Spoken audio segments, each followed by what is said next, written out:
music in Castlevania is a very important aspect of the game.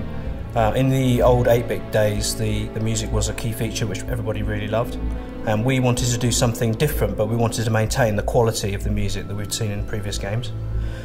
We decided to take the route of an orchestral arrangement, using orchestral music more akin to a Hollywood blockbuster than the previous music, the more sort of jazz-oriented or keyboard-oriented music. But nevertheless, we still felt that we wanted to have the flavour of Castlevania in there. Many themes that we've seen in Castlevania games before are there within the new music. We deliberately chose to have very big orchestras, very big choirs, you know, and this big sound. We wanted to have a big epic sound to convey the story of Gabriel and the story of Dracula.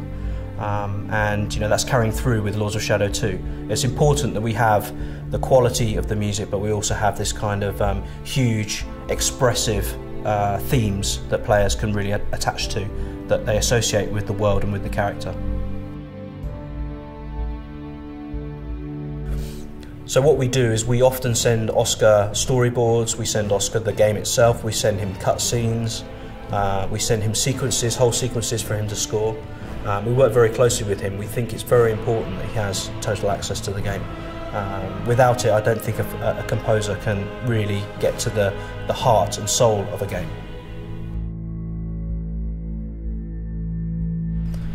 I originally heard about Oscar through Enric at Mercury Steam.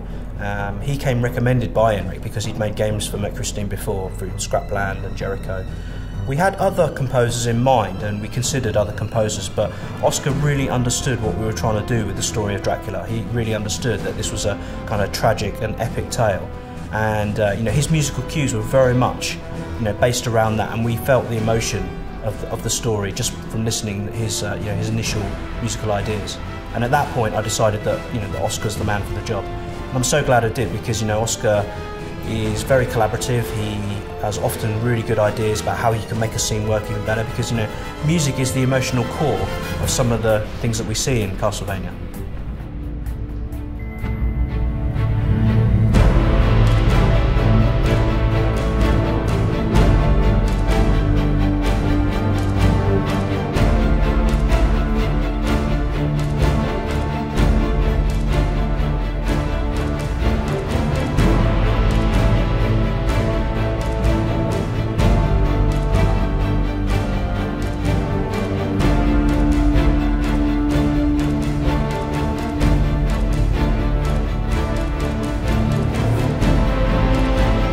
En una película el espectador es pasivo, o sea, se sienta, ve lo que es el principio y el final, y la música se adapta a eso, o sea, se sincroniza la música desde el principio hasta que termina la película.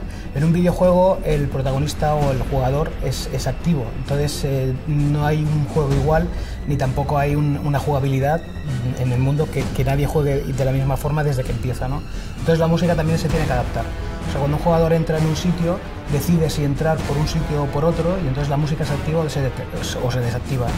Entonces el proceso musical de eso hace que cambie, sobre todo a nivel de producción, para poder componer la música. Y otra cosa muy importante es que en las producciones cinematográficas lo que es la música se hace muy rápido porque hay un plazo muy corto de tiempo, y en cambio en un videojuego el proceso es mucho más largo. Estamos hablando de unos 3 años de producción, con la cual puedes probar cosas, puedes hacer, arriesgar en experimentar con instrumentos, con gente o con sonoridad, y en cambio en el cine no puedes, ¿no? Y entonces el videojuego es mucho más agradecido desde mi punto de vista. En el Castelvania se ha centrado la música siempre en Gabriel. Gabriel es un personaje muy poderoso que tiene una fuerza innata, o sea, pero no a nivel físico, sino a nivel de historia, que me permitía crear unas atmósferas y sobre todo unas melodías que se adaptaran a él, sobre todo para demostrar su vida trágica, que hacía todo por amor y por conseguir a Marie. Y eso daba mucho juego, porque generalmente los videojuegos se suele hacer de la manera de combate, la manera de atmósfera, de un poco de investigación o de descubrimiento de cosas, pero que tuviera una fuerza tan brutal en la música con un personaje creo que no se había hecho nunca.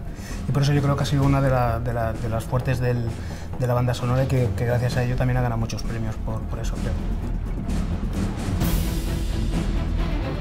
Bueno, grabar en Abbey Road es lo mejor, o sea, no hay mejor orquesta en el mundo que, desde mi punto de vista, y creo que desde el punto de vista de muchos compositores, es el mejor estudio y la mejor orquesta. Ha grabado John Williams, Hans Zimmer, Star Wars, El Señor de los Anillos, o sea, grandes proyectos y grandes películas se han hecho aquí, ¿no? Entonces, que el Castlevania esté haciendo una producción en Abbey Road demuestra un poco que lo que es el Castlevania tiene mucho poder, en el sentido de que tiene mucha fuerza y de que nos podemos permitir hacer grandes producciones, sobre todo a nivel musical.